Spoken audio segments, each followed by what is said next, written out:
القسم الاول فی الاسم، قسم اول اسم کے بیان میں ہے، کس میں ہے؟ تو قسم اول کیا بنا؟ مبتدا، فی الاسم ظرف مستقر محذوف ثابت، قسم اول اسم کے بیان میں ہے، اسم کے کہتے ہیں وقد مر تعریفہ، یعنی تعریف الاسمی، تعریف تحقیق اسم کی تعریف گزر چکی، اب ہم دوبارہ نہیں کریں گے، ٹھیک ہے؟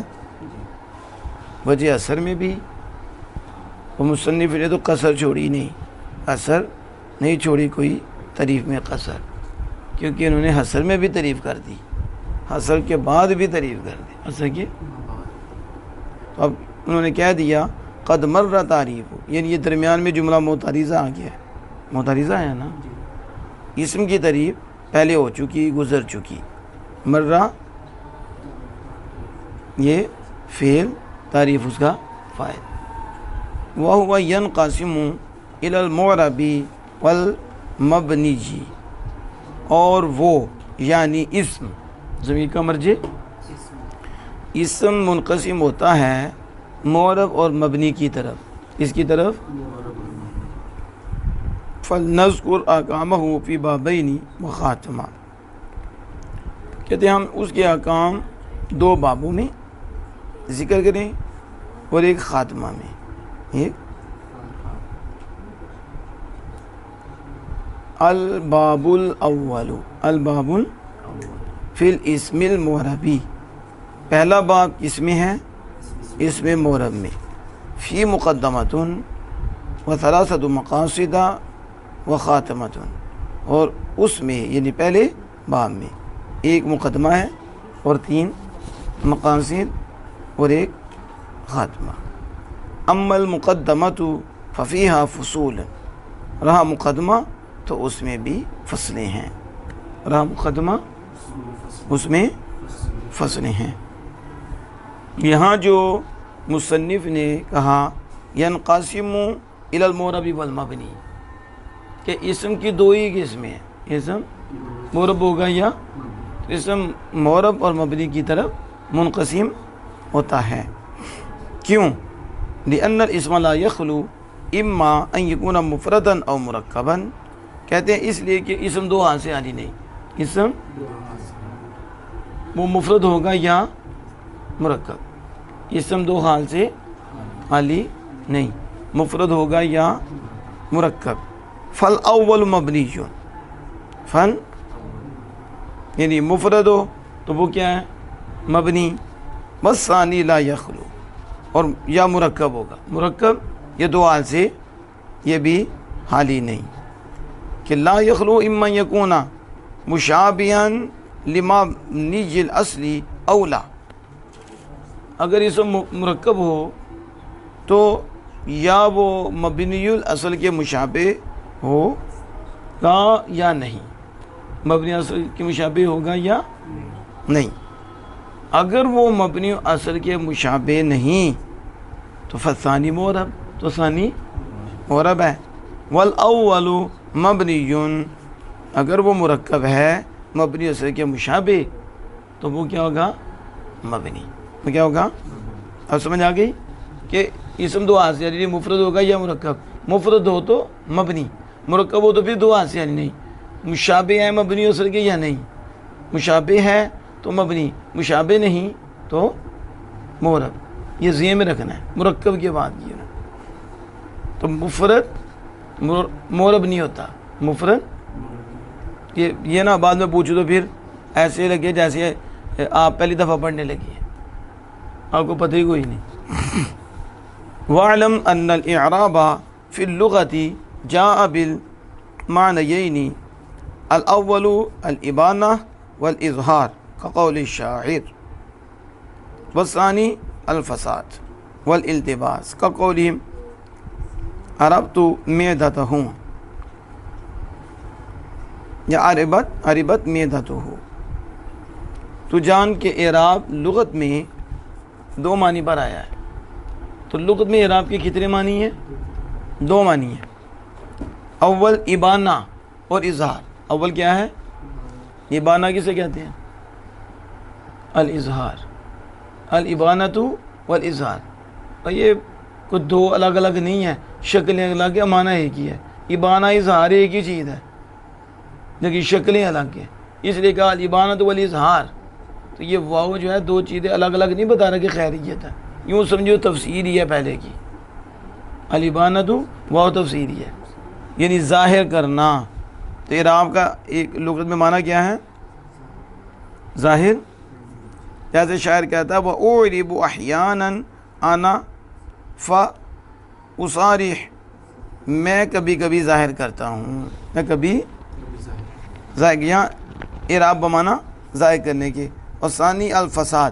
ثانی اعراب کا معنی ہے فساد اور التباس. فساد جیسے ان کا کہنا عربت میدۃ، اس کا میدہ خراب ہو گیا، اس کا یا عربت میدۃ، اس کا میدہ اذا فسدت، جب میدہ خراب ہو جائے تب یہ عرب بولتے ہیں. تم یعنی عربت میدۃ، اس کا میدہ. تو اعراب کا معنی کیا ہو گیا؟ خراب ہونا اور التباس مشابہ. فالمورب بالمعنی الاول، معنی اول کے ساتھ مورب اسم ظرفین، اس میں یعنی اول معنی نے ظاہر کرنا، تو مورب کا صیغہ اس میں ظرف کا صیغہ ہوگا. کس کا؟ مورب اس میں ظرف کا صیغہ ہوگا. معنی کیا ہوگا؟ محل اظہار المعانی، محل اظہار المعانی کے ظاہر کرنے کا محل. معنی کے یہ جب پہلا معنی لیں گے تو اس پہ ظرف ہوگا، معنی یہ ہوگا معنی کے ظاہر کرنے کا محل اور جگہ. اور معنی ثانی کے ساتھ اسم مفعول، یعنی اگر معنی لے فساد کا تو یہ اس میں مفعول ہے، یعنی مزال فسادہ، مزال جس کا فساد ختم کیا جاتا ہے، جس کا فساد، تو اسے کہتے ہیں کیا؟ مورب. فساد ختم کیا ہوا، فساد. و التباسہ، اور جس کا التباس زائل کیا گیا ہو. باظہار المعانی المعتبرۃ علیہ، کس کے ذریعے اس کا فساد زائل کیا گیا ہو؟ کہتے ہیں ان معانی کے ظاہر کرنے کے ساتھ جو پیدار پہ مورب پہ داخل ہوتی ہیں، جو مورب پر پیدار پہ معنی داخل ہوتے ہیں، ان کے ذریعے اس کے فساد اور التباس کو ختم کیا گیا، ختم اور زائل کیا گیا. اب سنو جو بات ہے اس کو تھوڑا سا سمجھو. جب جاء زیدن آپ کہتے ہیں یا اور رأیت زیدن کہتے ہیں، مررت بزید کہتے ہیں، اور جاء زید پہ داخل ہوا تو آپ نے کہا کہ مورب ہوتا ہے مرکب. تب دیکھو مرکب ہو گیا کہ جاء زیدن، اس پہ عامل داخل ہوا، اس پہ عامل داخل ہوا، اور اس عامل کی وجہ سے اس کے اوپر رفع آیا، اور رفع زیدن میں ضمہ کی صورت میں آیا. کس کی آیا صورت؟ ضمہ کی. تو اس لیے بولتے ہو حالت رفع میں ضمہ کے ساتھ، حالت رفع دینے والا جاء ہے، اور جس کی وجہ سے رفع آیا ہے زید کے اوپر. لیکن جاء جب آیا تو اس نے زید کے اندر معنوی طور پر چینجنگ کی ہے. پہلے زید ہی تھا مبنی، پہلے زید کیا تھا؟ دیکھا نا مرکب کی بات آئی. اب جاء آیا، جب جاء آیا تو اب زید کے اندر فاعلیت کا معنی پیدا ہوا. کس کا؟ اب زید فاعل ہوا کہ نہیں؟ تو فاعلیت سے موصوف ہو گیا. جب رأیت زیدن کہا تو رأیت جو عامل ہے اس نے زید کے اندر مفعولیت کا معنی پیدا کیا. کس مفعولیت کا؟ اب زید مفعولیت سے متصف ہوا. جب مررت بزیدین میں با آیا زید کے اوپر تو اس کے اندر اضافت کا معنی پیدا کیا. کس کا؟ اب زید فاعلیت سے، زید مفعولیت سے، اور زید اضافت سے موصوف ہے.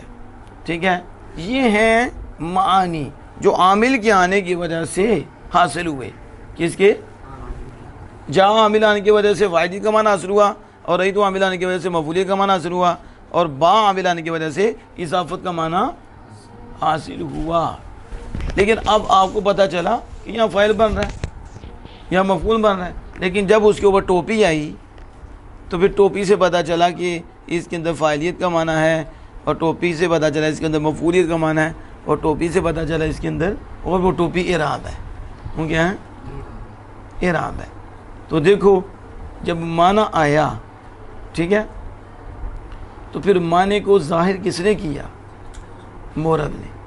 مورب پہ اعراب آیا کہ نہیں؟ وہ کیا آیا؟ رفع، ضمہ آ گیا نا۔ تو اب اس نے اس معنی کو ظاہر کر دیا، معنی کو، تو اس لیے کہہ رہے ہیں مورب اس میں ظرف، یعنی معنی کو ظاہر کرنے کی جگہ۔ تو بتاؤ وہ فاعلیت کہاں ظاہر ہوئی؟ فاعلیت کا جو معنی ہے کس جگہ ظاہر ہوا؟ مورب کیا؟ رفع آیا تو ظاہر ہو گیا، تو مورب پہ آتا ہی نہ تو ظاہر کیسے ہوتی؟ اسی طرح زیدن میں نصب آیا تو مورب کے آخر میں آیا نا، تو کیا اعراب یہ معنی کے ظاہر کرنے کی جگہ ہوئی کہ نہیں؟ اب اس نے مفعولیت کو ظاہر کر دیا، اور اگر بزیدن، زید مورب پہ اعراب آیا اس پہ، تو اب اس نے کیا کیا؟ اضافت کے معنی کو ظاہر کر دیا، اس لیے اس کو مورب کہتے ہیں، اس لیے کہ یہ معنی کے ظاہر کرنے کی جگہ ہے۔ معنی کیا ہے؟ فاعلیت، مفعولیت اور اضافت، اس کو ظاہر کرنے کی جگہ مورب ہے، تو مورب اعراب آیا، مرفوع، منصوب، مجرور، ٹھیک ہے، یعنی فاعلیت کا معنی ظاہر کر دیا، مفعولیت کا اور اضافت کا۔ دوسرا یہ ہے کہ مورب ہے اس میں مفعول، اس کا معنی ہے ظاہر کیا ہوا، فاصل کیا ہوا، خراب کیا ہوا، اور مشابہ، التباس جس سے ہو۔ تو اب جب مورب کے معنی میں جب مورب ہوگا پھر اس میں مفعول ہوگا، تو مطلب کیا کہ یہ وہ ہے جس سے فساد دور کیا گیا ہے، یعنی وہ معنی معتبرہ، یعنی جا آیا تو فاعلیت پیدا ہوئی، رہی تو تو مفعولیت پیدا ہوئی۔ تو دیکھو مختلف عامل کے آنے کی وجہ سے معنی بھی مختلف ہوا، معنی بھی، تو یہ کہتے ہیں وہ معنی جو مورب پر عامل کے آنے کی وجہ سے حاصل ہوتے ہیں، مختلف عامل کے آنے کی وجہ سے حاصل ہوتے ہیں، ان معنی کو ظاہر کرنے کے ساتھ ان معنی کو فساد دور ہو جاتا ہے، فساد۔ اب جب پہلے تھا زیدن، اور ایک اب فاعلیت سے بھی موصوف ہو سکتا ہے، مفعولیت سے بھی، اور مجروریت اضافت سے بھی، لیکن جب جا آیا، کیا آیا؟ جا آیا، کس تو اس نے عمل کیا زید پہ، کون سا؟ رفع دیا، تو جب رفع اس پہ آیا تو ان معنی کے ظاہر کرنے کے ساتھ ان معنی کے فساد دور ہوا کہ نہیں؟ کیا مفعولیت کا نہیں احتمال اور اب اضافت کا بھی احتمال نہیں ہے، تو یہ فساد کس سے دور ہوا؟ مورب سے دور ہوا۔ جب مورب پہ آیا تو فساد بھی دور ہو گیا، اس لیے اس کو اس سے بھی لے سکتے ہیں، فساد کے معنی میں بھی لے سکتے ہیں، پھر معنی یہ ہوگا کہ فساد کو دور کیا ہوا، فساد کو۔ سمجھ آ گئی اس کی؟ آگے دیکھیں، کہتے ہیں والمبنی ماخوذ من البناء وهو القرار، مبنی بنا ہے بنا سے، اور مبنی لیا گیا ہے کس سے؟ بنا سے، اور بنا کا معنی ہے قرار۔ بنا کا معنی کیا ہوتا ہے؟ تو بنیاد ٹھہری ہوتی ہے کہ بنیاد ایسے ایسے ہوتی ہے، وہ جڑی ہے نا مدرسے سے طلبا دی ہوتی ہے، ٹھیک ہے، شروع تو میرے کوئی نہیں کرنا، یوں یوں رہنا ہے، پھر دوسرے سال میں اور یوں یوں، تیسرے میں، چوتھے میں انا للہ و انا الیہ راجعون، یا دوسرے جی، کیونکہ بنیاد ٹھیک ہی نہیں پڑی۔ تو جب بنیاد ٹھیک نہیں، یوں یوں ہے تو یوں یوں ہی رہے گا، تو جس کی بنیاد مضبوط ہو جاتی ہے وہ پھر قائم رہتا ہے، وہ تو بنیاد کہتے ہیں قرار کو، ٹھہرنے کو، اس کو، وہ عدمی اختلاف اور اختلاف نہ ہونا قرار ہے، تو اختلاف ہو جائے تو قرار ہونا ہے، ٹھیک ہے۔ جب تو جا آیا بدل گیا، رہی تو آیا بدل گیا، مرر تو آیا بدل گیا، بنا ہے، قرار ہی نہیں، کبھی زیدن ہوتا ہے، کبھی زیدن ہوتا ہے، کبھی زیدن ہوتا ہے، اس کو قرار نہیں، تو لہٰذا یہ بنا نہیں، مبنی نہیں، یہ تو بدل رہا ہے، اختلاف نہ ہوتے، یا تو اختلاف ہے، کبھی فاعلی، کبھی مفعولی، کبھی اضافت۔ تو سمجھ آ گئی؟ والمبنی کذالک، اور مبنی یوں ہی ہوتا ہے، مبنی یعنی وہ بدلتا نہیں ہے، اور قرار ہے، اور کیا ہے؟ ٹھہرا ہوتا ہے، کیونکہ ایک ہی حالت پہ رہتا ہے۔ اصلہ مبنی، اصل میں کیا تھا یہ مبنی؟ پتہ نا، بنا، آگے چلو تو اس کو بانی بنتا ہے، بنیا یبنا بنا بنا کا مبنویون، مبنویون یہ بنا سے بنا، بنا یبنی، بنا یبنی بنا پہ ہوا بانین، تو بانی ان، تو بانین۔ اب یہاں دیکھیے فجتمیات الواو والجاء، واو اور یا کٹھی ہو گئی، دیکھو مبنویون میں واو یا کٹھی ہیں کہ نہیں، جیسے مانویون میں واو اور یا کٹھی، اور مرمویون میں واو اور یا، تو وہ جو تھا مرمویون کو مرمین بڑھتی، معنی کو تو خلاف قیاس مانن کر لیا، ٹھیک ہے، تو اب اسے مبنی کہتے ہیں، مرمی مبنی، تو واو اور یا کٹھے ہوئے، وہ سابقۃ بن ساکنۃ، اور پہلی جو تھی وہ ساکنہ تھی، اس لیے پہلی کو یا سے بدل دیا، اس سے مبنو جن میں واو ساکنہ تھی نا، تو قاعدہ بھی بڑا، اس کے بعد یا آ گئی، تو واو کو یا کر دیا، اور یا کا یا میں ادغام کیا، ما قبل ضمہ تھا اسے کسرہ سے بدل دیا، یا کی مناسبت کی وجہ سے، یا کی، تو کیا بن گیا، تو کہتے ہیں ثم ادغمت الیاء فی الیاء، یا کہ یا میں ادغام کیا، وہ ضمۃ بالکسرہ تھی، ضمہ کو کسرہ سے بدل دیا گیا، لمناسبت الیاء، یا کی مناسبت کی وجہ سے، کمرمیین، جیسے مرمیین میں کہ وہ بھی مرمویون تھا، اور یا کٹھی ہوئی، پہلے واو ساکن تھا، دوسرا یا متحرک ہے، واو کو یا کر دیا، پھر یا کہ یا میں ادغام کیا، ما قبل اس کا ضمہ تھا مرمویون میں، تو پھر اسے کسرہ سے بدل دیا، کیونکہ یا ما قبل کسرہ چاہتی ہے، تو اس کی مناسبت کی وجہ سے اسے کسرہ دے دیا۔ قولہ، یہ جو مصنف کا کہنا کہ تعریف الاسم، اسم کی تعریف، قد، اب نیچے جو بات ہونے لگی ہے، آپ نے تو اتنا پڑھا نا، فصل فی تعریف الاسمی، فصل کس کی، الاسم المعربی، فی تعریف الاسم المعربی، وہ کل اسم رکب مع غیری ولا یشبہ مبنی الاصلی، مبنی اسم معرب کی تعریف کے بیان میں، اسم معرب کیا ہے، ہر وہ اسم جو اپنے غیر کے ساتھ ملایا گیا ہو، غیر کے ساتھ مرکب ہو، اور مبنی اس کے مشابہ نہ ہو، مبنی اس کے اعنی الحرف والامر والحاضر والماضیہ، مبنی اصل کیا ہیں، حرف، یعنی حرف، امر، حاضر، اور فعل ماضی، فعل، نحو زید فی قام زید، جیسے زید قام زید میں، زید یہ کیا ہے، اسم معرب، کیونکہ یہ ترکیب میں واقع ہے، یعنی اس سے پہلے عامر ہے، اس سے پہلے، تو قام زید ایک کلمہ، اور یہ، تو ہر وہ اسم جو اپنے غیر کے ساتھ، یعنی اپنے غیر کے ساتھ ایسے ملا ہو جس کے ساتھ عامل متحقق ہو جائے، لا زید وحدہ، اکیلا زید معرب نہیں ہے اس میں، لعدم ترکیبی، کیوں ترکیبی نہیں، تو پہلے کہا تھا کہ اسم دو حالت سے، یعنی مفرد ہوگا یا مرکب ہوگا تو معرب ہوگا، اس لیے کہہ رہے ہیں کہ قام زید میں لا زید جو ہے یہ معرب ہے، کیونکہ ترکیب میں واقع ہے، اس سے پہلے ایک کلمہ ہے، وہ عامل واقع ہو رہا ہے، لا زید وحدہ، اکیلا زید نہیں، کیوں، لعدم ترکیب، یہ یاد رکھنا ہے، ترکیب کے، کیونکہ انہوں نے کہا تھا معرب، اس میں معرب ہوا ہے جو مرکب ہو، تو یہ تو مرکب ہے ہی نہیں، ترکیب نہیں ہے، ولا ہؤلاء فی قام ہؤلاء، اور لا ہؤلاء جو ہے قام ہؤلاء میں یہ معرب نہیں ہے، یہ معرب، اس میں معرب نہیں، اوکے، کہ ترکیب میں تو واقع ہے، دیکھو فی قام ہؤلاء، تو آپ نے پیچھے کہا ترکیب میں واقع نہیں ہے، اگر زید ترکیب میں واقع نہ ہو تو معرب نہیں ہے، تو ترکیب میں واقع تو معرب ہے، تو یہاں دیکھو ہؤلاء بھی تو ترکیب میں واقع ہے نا، تو آپ نے ترکیبی کلو اس میں رکب مع غیری، اپنے غیر کے ساتھ ملایا گیا، تو یہ تو ملایا گیا ہے، لیکن کہتے ہیں آگے بھی تو دیکھو نا، ولا یشبہ مبنی الاصل،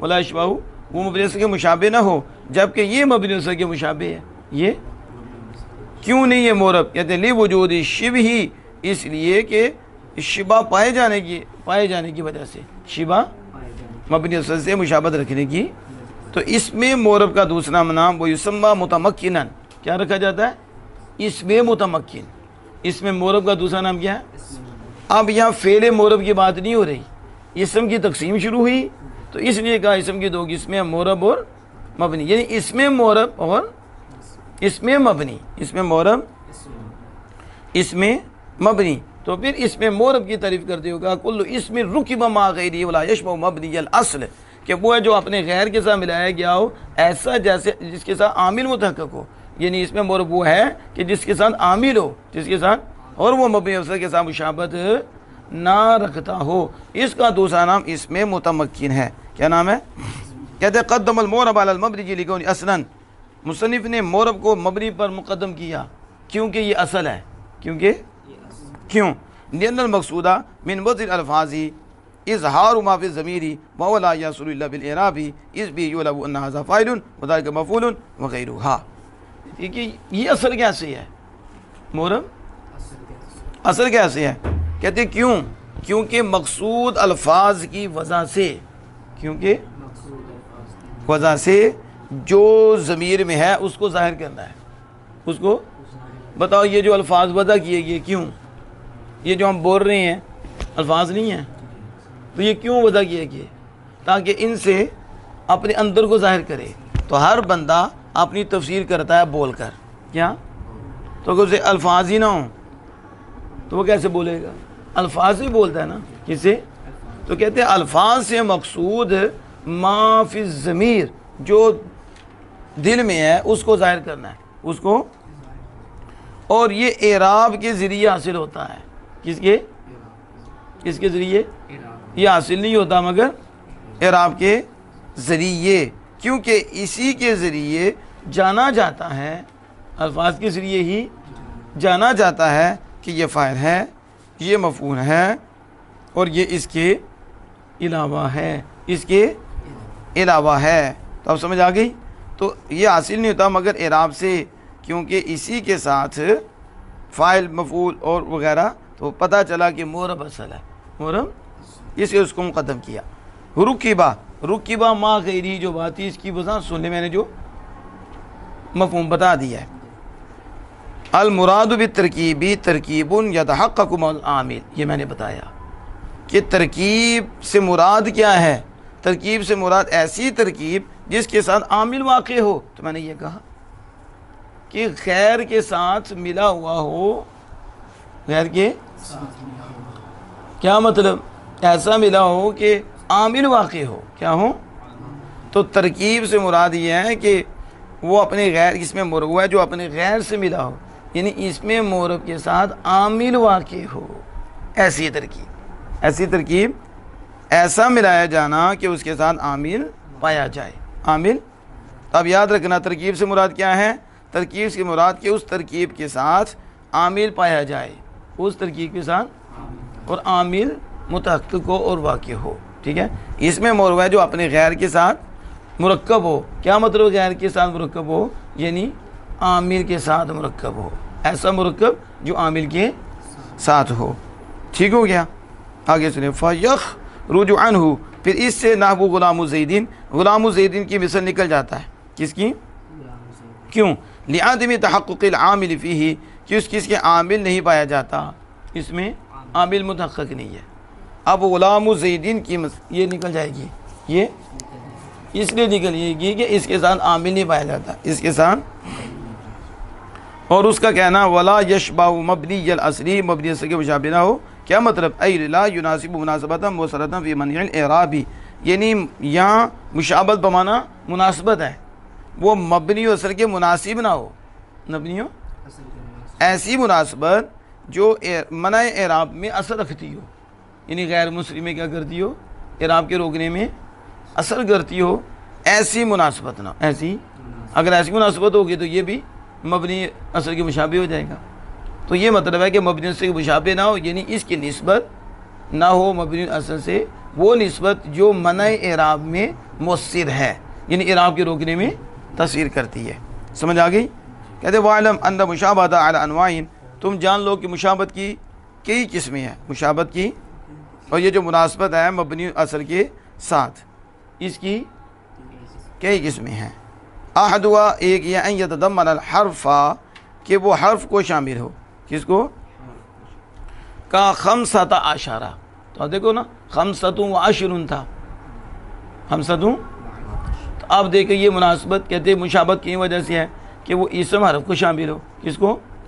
تو یہاں حرف کو شامل تھا، حرف کو نکال دیا، وہ واو تھا، ٹھیک ہے؟ کیونکہ لأنه فی تقدیر خمسۃ و عشر، کیونکہ اس کی تقدیر تو خمسۃ و عشر تھی، فهو متضمن حرف العطف، یہ تو حرف عطف کو شامل حرف، تو لہذا یہ کیا ہوا؟ مشابہ مبنی الاصل. والثانی ان یتضمن معنی مبنی الاصلی، اور دوسرا یہ کہ مبنی الاصل کے معنی کو شامل ہو. مبنی اصل کے کاسماء الافعال، جیسے اسماء افعال ہے اسم لیکن معنی میں فعل کے ہیں، تو فعل کیا ہے؟ مبنی الاصل. لہذا یہ بھی کیا ہوگے؟ مبنی الاصل کے مشابہ. فإنها متضمن لمعنى الماضی والامر الماضی، کیونکہ یہ اسماء افعال معنی ماضی اور امر حاضر کے معنی کو شامل ہے. والثالث، اور تیسری مشابہت، ان یشابہ الحرف فی الاحتیاجی، حرف ٹھیک ہے اس کے مشابہ ہے کس میں؟ احتیاجی میں. کس میں؟ محتاج ہونے میں اس کے مناسب ہے، اس کے کاسماء الاشارہ، جیسے اسماء اشارہ جب تک مشار الیہ نہ ہو اس کا معنی واضح نہیں ہوتا. ٹھیک ہے، اس طرح من اور الی جب تک دوسرا کلمہ نہ ہو ان کا معنی بھی سمجھ میں، تو لہذا پتہ چلا یہ من کے مناسب ہے، تو لہذا یہ بھی مبنی الاصل کے مشابہ ہو گیا. مبنی اور رابع ان یشابہ بالمتضمن لمعنی مبنی الاصلی. چوتھی یہ ہے کہ یہ مشابہ ہے کس کے؟ مبنی الاصل کے معنی کو متضمن ہونے کے ساتھ. مبنی الاصل کے معنی کو متضمن ہونے کے ساتھ، جیسے فجار، فساق. فجار اور فساق یہ دونوں مشابہت رکھتی ہیں طراق اور نزال کی. کس کی؟ کس کے ساتھ مشابہت ہے ان کی؟ طراق اور نزال. المتضمنت دینی، یہ دونوں ہی معنی امر حاضر کو شامل ہیں. کس کو؟ حالانکہ فجار، فساق یہ ہیں مبنی، ٹھیک ہے، لیکن مشابہت رکھتی ہیں طراق اور نزال. اور نزال یہ امر ہے، یہ دونوں متضمن ہیں کن کو؟ طراق اور نزال. یہ دونوں امر حاضر کے معنی کو شامل ہیں عدلاً و وزناً، عدل کے اعتبار سے بھی اور وزن کے اعتبار سے بھی. والخامس ان یقع موضع المبنی، پانچواں یہ ہے کہ مبنی کی جگہ واقع ہو. مبنی نہیں ہے لیکن جیسے یا زید، جیسے یا زید. کیوں؟ فإنه فی موضع الکاف الاسمیہ المشابہۃ للکاف حرف الخطابیہ، کیونکہ یہ اس کاف کی جگہ واقع ہوا، اس جو کاف اسمیہ ہے، کاف اور کاف حرفی خطابیہ کے مشابہ ہے. کاف خطابیہ کے مشابہ ہے، جیسے ادعوکا ان. اب کاف حرفی جو ہے خطاب کا اس کے مشابہ ہے کاف اسمیہ، اور کاف اسمیہ یا واقع ہوا یا زیدو کی جگہ اصل میں تھا ادعوکا ان. اب وہ جو کاف ہے اس کو کیا کر دیا؟ حذف، اور اس کی جگہ کس کو رکھا؟ زید کو. تو اب وہ کاف مشابہ تھا مبنی اصل کے، تو لہذا یہ اس کی جگہ آیا ہے، تو آپ اسے بھی کیا کہتے ہیں؟ مبنی. اسے کہتے ہیں علامت رفع پر مبنی. علامت، حالانکہ زید المعرب ہے لیکن یہ مناسبت کی وجہ سے یہ بھی کیا ہوا؟ مبنی. قولہ اعن الحرف والامر الحاضر والماضی، یعنی اس کا کہنا کہ میری مراد حرف اور امر حاضر معروف اور ماضی. هذا هو المشہور عند جمہور النحاۃ، یہ جمہور نحویوں کے نزدیک مشہور ہے، جمہور مشہور ہے.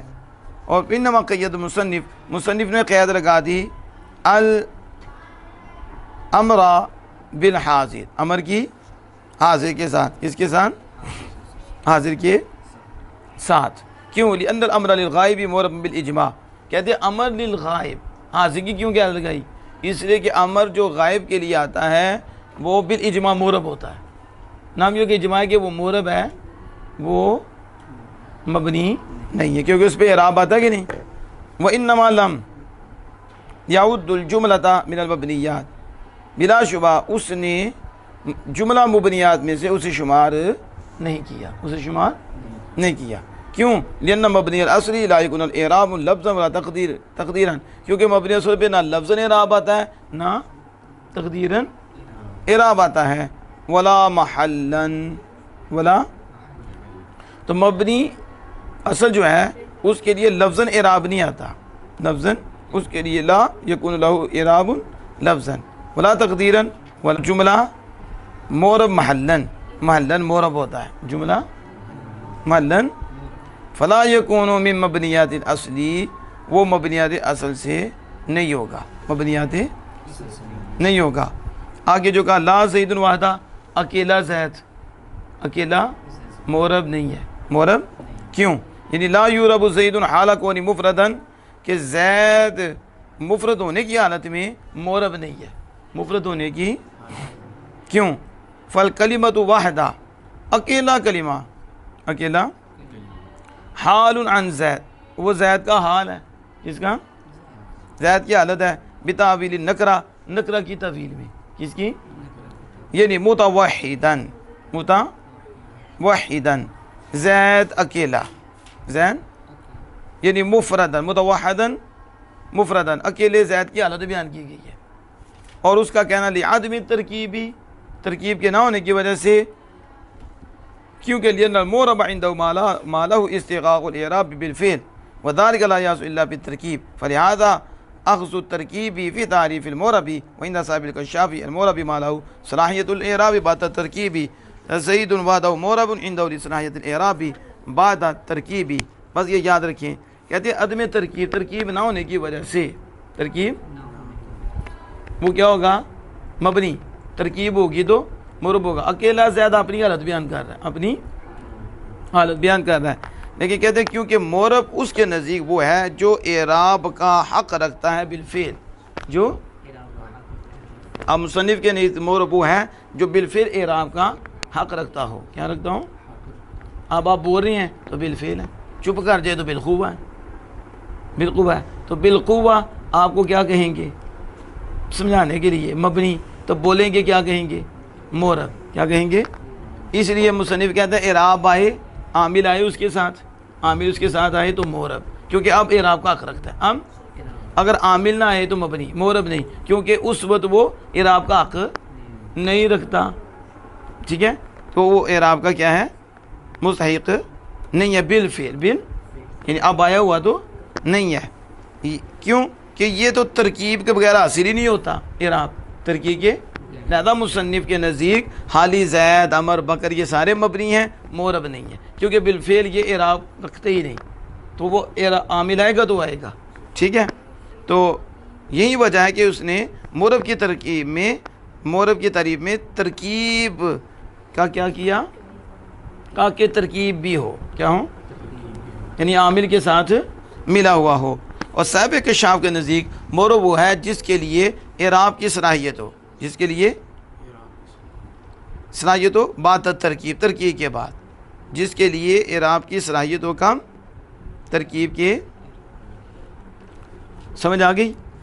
مثلا اب آپ کے اندر بولنے کی قوت ہے تو میں آپ کو یہ تو نہیں کہوں گا کہ بول ہی نہیں سکتے، بولی جب بولنے کا وقت آ گئے آپ بولیں گے، آپ تو میں کہوں گا آپ بولنے والے ہیں، پہلے کہہ دیا، کیونکہ بعد میں آپ نے بولنا تو ہے ہی ہے، چپ تو نہیں نا، ٹھیک ہے؟ سمجھ آ گئی؟ تو اسی طرح بعد میں جو معرب ہونا ہی ہے، معرب ہونے کی وہ صلاحیت رکھتا ہے، جب ترکیب میں واقع ہوگا تو کیا ہو جائے گا؟ معرب، لہذا اب بھی اس کو معرب بالقوہ کہیں گے، کیا؟ معرب۔ تو زید واحدہ معرب عندہ، کیونکہ اب کشاف کے نزدیک معرب ہے اکیلا زید، اعراب کی صلاحیت رکھنے کی وجہ سے بعد ترکیب، کیونکہ مرکب جب ہوگا تو پھر اسے اعراب آئے گا، تو لہذا بعد میں اس نے معرب بننا ہے تو ہم پہلے اسے معرب کہتے ہیں، پہلے اسے، تو یہ معرب بالقوہ ہو جائے گا، کیا ہو جائے گا؟ اب یوں سمجھو کہ زید معرب بالقوہ ہے، مبنی بالفعل ہے، مبنی، اور جب جاء زید میں زید آئے گا تو اب کہیں گے معرب بالفعل ہے، اب مبنی کا لفظ بھی نہیں بولیں گے، معرب۔ اس کی بھی سمجھ آئی کہ نہیں؟ اگلی بات آخری سن لے لی، وجوب شبہی، مشابہ کے پائے جانے کی وجہ سے ترکیب میں واقع ہے، مشابہت پائی گئی، اس لیے یہ متمکن نہیں، غیر متمکن ہے، کیا ہے؟ یعنی اے المشابہتی وعد مشابہت للحرفی، یہ مشابہت حرف کے لیے بمعنی ان الحرف، اس معنی میں کہ حرف کما یحتاج فی الدلالۃ علی المعنی الی ضم شیء آخر، یہ جو مشابہت ہے حرف کی ہے، حرف کے معنی سے مشابہت ہے کہ وہ دلالت کرنے میں معنی پر دوسرے کلمے کا محتاج ہوتا ہے کہ وہ ملایا جائے، یوں ہی لفظ ہاؤلائی بھی محتاج ہوتا ہے معنی پر دلالت کرنے میں مشار الیہ کا اشارہ حسیہ کے ساتھ، اشارہ، تو حصی اشارے کے ساتھ وہ بھی اپنے معنی دلالت کرنے کے لیے مشار الیہ کا کیا ہوتا ہے؟ محتاج ہوتا ہے، تو لہذا ان دونوں کی مناسبت ہو گئی، اس وجہ سے یہ مبنی اصل کے مشابہ ہے۔ سمجھ آ گئی؟ وعدم مشابہۃ الاسم بمعنی الاصلی شرط لکون معربا، اور اسم کی مبنی اصل کے ساتھ مشابہت نہ ہونا، اسم کی مبنی اصل کے ساتھ مشابہت نہ ہونا یہ معرب کے لیے شرط ہے۔ معرب کے لیے شرط کیا ہے؟ اس میں متمکن کے لیے شرط کیا ہے؟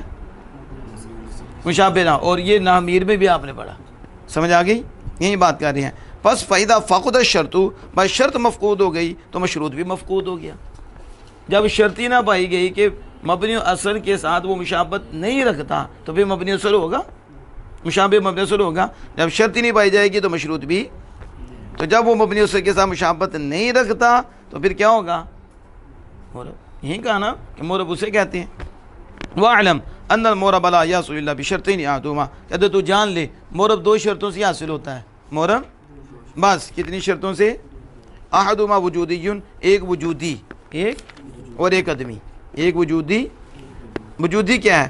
وجود و ترکیبی، ترکیب کا بیان جانا، یعنی اس کے ساتھ عامل ہو، اس اسم کے ساتھ عامل ہو، سمجھ آ گئی؟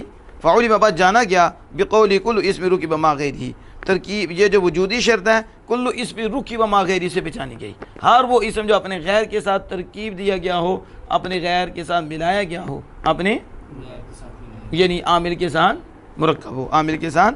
والثانی عدمی، اور ثانی شرط کے عدمی، وعد مشابہۃ مبنی اصل، وہ یہ ہے کہ مبنی اصل کے مشابہ نہ ہو، مبنی۔ تو پتہ چلا اس میں متمکن دو چیزیں ہیں، اس میں معرب دو چیزیں ہیں، ترکیب میں واقع ہو وجودی، اور دوسری کیا ہے؟ مشابہت نہ ہو عدمی۔ تو وجودی اور عدمی دو شرطیں پائی جائیں گی تو اس میں معرب، اس میں متمکن ہوگا، اس میں عدمی شرط نہ ہو تو بھی کیا ہو جائے گا؟ اس میں غیر متمکن۔ سمجھ آ گئی؟ ویسے تو اس میں غیر متمکن میں بھی ترکیب آتی ہے، ٹھیک ہے، لیکن عدمی یعنی مشابہت مبنی اصل کے ساتھ نہ ہو تو اس میں متمکن، اگر ہو تو اس میں غیر متمکن۔ سمجھ آ گئی؟ تو فعلم بقولی، تو یہ کہاں سے جانا گیا؟ عدمی شرط کہتے ہیں ولا یشبہ مبنی الاصلی، یہ ولا یشبہ مبنی الاصل سے جانی گئی۔ واللہ تعالی عنہ سوا۔